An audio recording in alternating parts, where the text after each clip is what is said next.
Hello guys, कैसे हो आप सभी लोग। तो दोस्तों, क्या सिर्फ अच्छी कार बना देने से वो बिकने लगती हैं?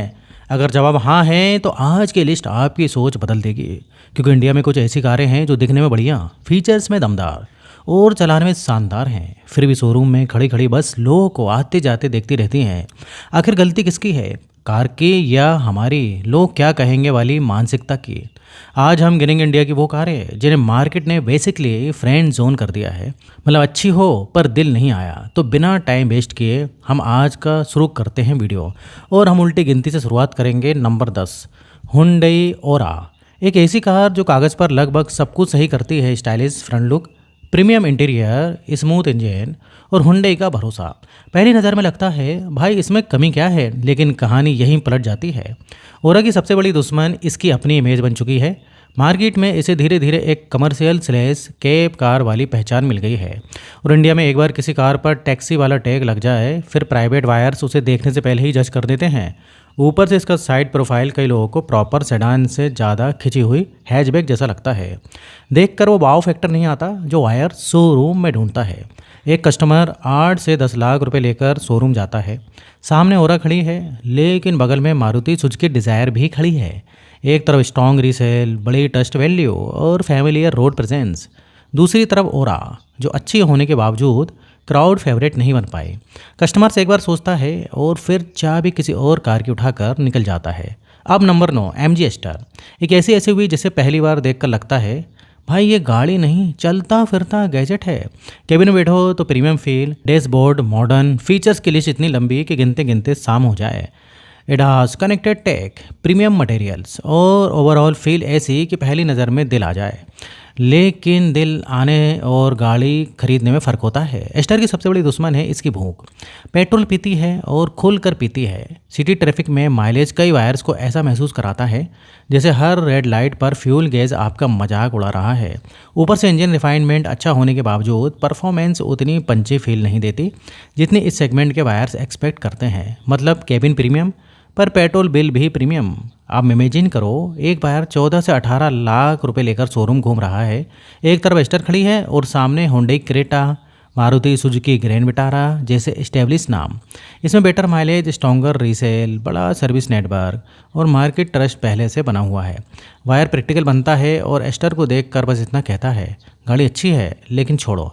Number 8, Nissan Magnite. एक ऐसे एसयूवी जिसने लॉन्च होते ही मार्केट में हलचल मचा दी थी। लोग बोले इतने कम पैसे में इतनी दमदार दिखने वाली एसयूवी, ये तो गेम बदल देगी। और सच कहें तो पहली नज़र में आज भी मैग्नाइट इम्प्रेस करती है। बोल्ड फ्रंट लुक, अच्छी road presence, turbo engine option और फीचर लिस्ट भी डिसेंट। मतलब शोरूम में खड़ी हो तो अटेंशन खींच लेती है, लेकिन अटेंशन और कन्वर्सन दोनों अलग चीज़ें हैं। मैग्नाइट की सबसे बड़ी प्रॉब्लम है ट्रस्ट कैप। गाड़ी अच्छी है लेकिन ब्रांड का नेटवर्क लोगों को रोक देता है।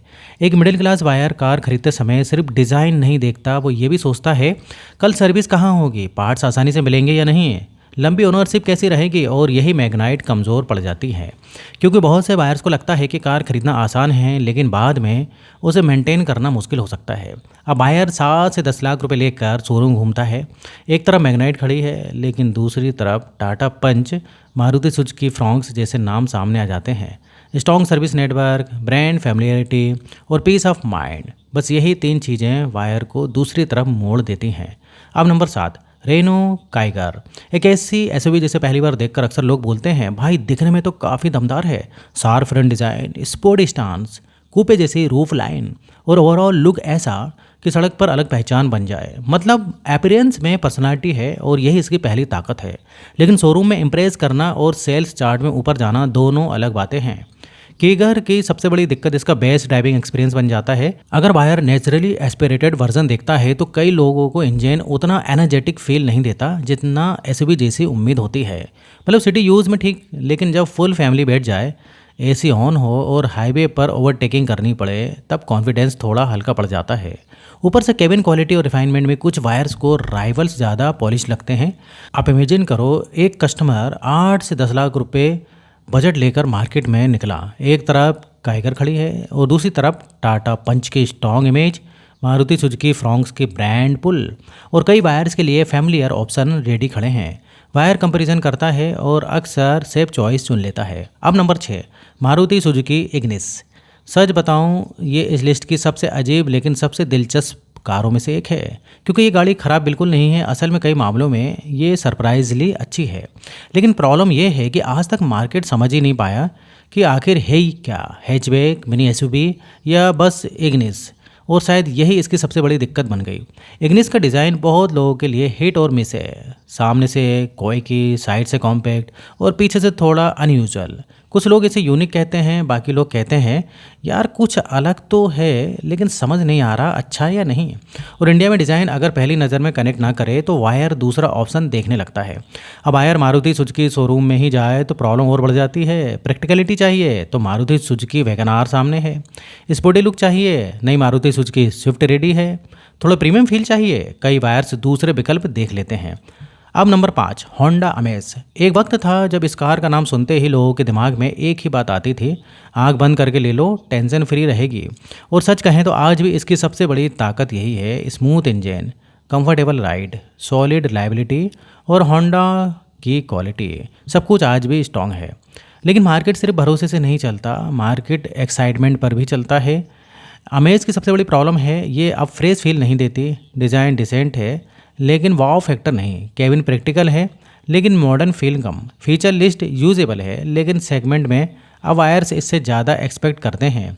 आज का कस्टमर शोरूम में जाकर पूछता है सनरूफ है, बड़ी स्क्रीन है, प्रीमियम फील है, और अमेज शांत खड़ी रहती है, जैसे कह रही हो मैं सालों साथ दूंगी लेकिन फ्रेश ही नहीं हूँ। आज के मार्केट में यही सिंप्लिसिटी कई बार वीकनेस बन जाती है।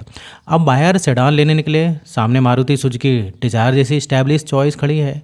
Strong resale, wide service network, familiar ownership cost और वायर्स प्रैक्टिकल साइड पर चले जाते हैं। कुछ लोग कॉम्पैक्ट एसयूवी की तरफ मुड़ जाते हैं और अमेज बीच रास्ते में छूट जाती है। अब नंबर 4, होंडा एलिवेट।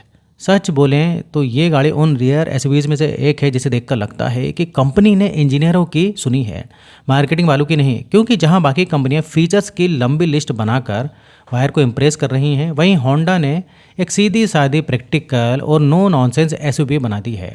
मजबूत स्टैंड, डिसेंट रोड प्रेजेंस और वही भरोसे वाला आईवी टेक इंजन। कागज़ पर सब कुछ सही लगता है लेकिन मार्केट सिर्फ सही चीज़ें नहीं खरीदता, मार्केट एक्साइटिंग चीज़ें खरीदता है। एलिवेट की सबसे बड़ी प्रॉब्लम है वाव फैक्टर की कमी। आज वायर शोरूम में जाता है और पूछता है panoramic sunroof, ventilated seats, big screens, premium cabin, drama. Elevate कई जगह प्रैक्टिकल आंसर देती है, फ्लैशी आंसर नहीं। केबिन फंक्शनल है लेकिन फ्यूचरिस्टिक नहीं। फीचर्स अच्छे हैं लेकिन सेगमेंट लीडर वाले नहीं लगते। मतलब गाड़ी मैच्योर है पर मार्केट अभी भी थोड़ा इम्योर एक्साइटमेंट पसंद करता है। अब सामने देखो हुंडई क्रेटा, किया सेल्टोस, इनके पास फीचर्स, वेरिएंट्स, स्ट्रॉन्ग ब्रांडिंग और शोरूम एक्साइटमेंट अलग लेवल का है। बायर कंपेयर करता है और कई बार दिल प्रैक्टिकल चॉइस छोड़कर फ्लेसी चॉइस चुन लेता है। बस यहीं एलिवेट पीछे रह जाती है। अब नंबर 3, सिट्रोइन C3। इस गाड़ी की कहानी थोड़ी अलग है, क्योंकि जो लोग इसे चला चुके हैं उनमें से कई इसकी तारीफ़ करते हैं, लेकिन जो लोग खरीदने निकलते हैं उनमें से ज़्यादातर इसे छोड़कर आगे बढ़ जाते हैं। यही इसका सबसे बड़ा ट्रेजेडी पॉइंट है। सबसे पहली दिक्कत है ब्रांड विजिबिलिटी और इंडियन ट्रस्ट। इंडियन मार्केट में सिट्रोइन C3 अभी भी बहुत लोगों के लिए नया नाम है। कई बायर शोरूम तक पहुंचने से पहले यही सोच लेते हैं कि कल सर्विस कहाँ होगी। दूसरी प्रॉब्लम, कुछ जगह बायर्स को लगता है कि फीचर लिस्ट उतनी लोडेड नहीं है जितनी मार्केट अब एक्सपेक्ट करता है। आज कस्टमर छोटी हैचबैक में भी टेक और कन्वीनियंस चाहता है और कंपैरिजन में कई फैमिलियर ब्रांड्स ज़्यादा अपीलिंग लग जाते हैं। आप इमेजिन करो वायर 7 से 10 लाख रुपए बजट लेकर निकला, सामने मारुति सुजुकी स्विफ्ट है और कई वायर्स के लिए दूसरे एस्टेब्लिश ऑप्शन भी रेडी हैं। Wide service network, strong resale और familiar ownership. Buyer safe side चुन लेता है और सिट्रोइन C3 वहीं रह जाती है। अब नंबर 2 दोस्तों, सिट्रोइन C3 एयर क्रॉस। सच कहें तो पहली नज़र में यह गाड़ी काफ़ी प्रैक्टिकल पैकेज लगती है। एसयूवी जैसे स्टैंड्स, अच्छा केबिन स्पेस, फ्लेक्सिबल सीटिंग और कंफर्ट फोकस ट्यूनिंग। कागज़ पर बहुत कुछ सही दिखाई देता है, मतलब फैमिली कार बनने की पूरी कोशिश।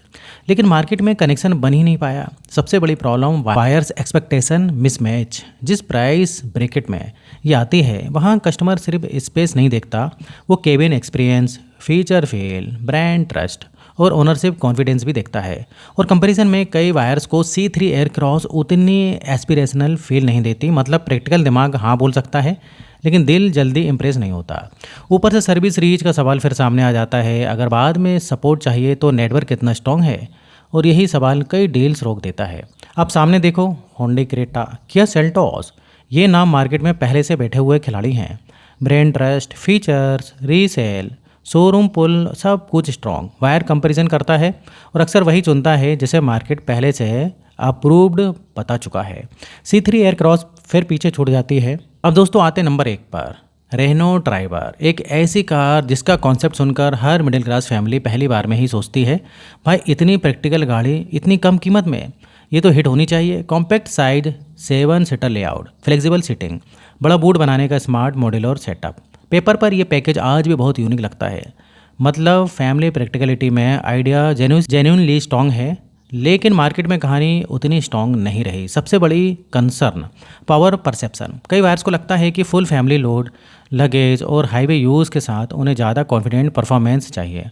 मतलब डेली सिटी यूज़ ठीक, लेकिन जब एक्सपेक्टेशन बढ़ती है, कुछ वायर्स स्ट्रॉन्गर इंजन वाले तरफ देखने लगते हैं। और इंडिया में फैमिली कार खरीदते वक्त एक सवाल हमेशा आता है, पूरा परिवार बैठा हो तो गाड़ी आराम से चलेगी ना। बस यही सवाल कई लोगों को डिसीजन लेने में मजबूर कर देता है। अब वायर फैमिली कार लेने निकला, थोड़ा बजट स्ट्रेच किया और सामने मारुति सुजुकी अर्टिगा जैसी एस्टेब्लिश चॉइस दिख गई।